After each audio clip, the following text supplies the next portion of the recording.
Guys, welcome back to the channel and welcome to this unboxing episode. As you can see, I've just returned back from vacation to Nigeria. While I was on vacation, I visited some marketplaces and nearby stores and I found this clipper, the Wmark NG-2043. Guys, looking at the box itself, I like the overall look of this machine. In my opinion, it looks as though it's a better quality. Guys, this is a great news for those of you who are really struggling with low price haircut.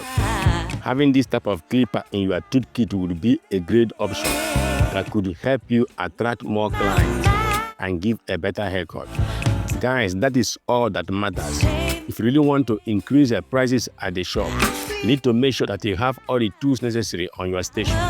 Now, let's see whether it's something that's worth buying. When you first open the box, these are the things you are going to see.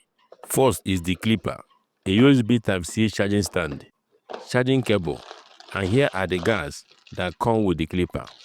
0.5, 1, 1.5, 2, and all the way to 8 guard. Also, there is lubricating oil and a brush.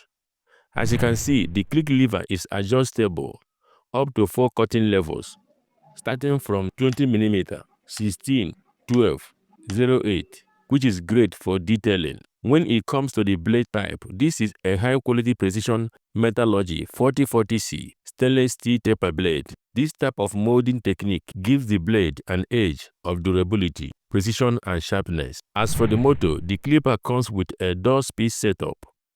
The lower speed runs at about 6,000 RPM, while the higher settings hit 7,000 RPM. This versatility makes it suitable for different hair textures and cutting techniques.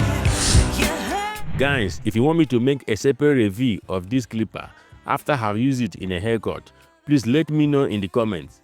If there is any other type of clipper near you that you would want to see a review of, please let me know in the comment section. Guys, keep pushing. Learn to master the art of barbering and you'll be rewarded with a prize. I will see you guys in the next video.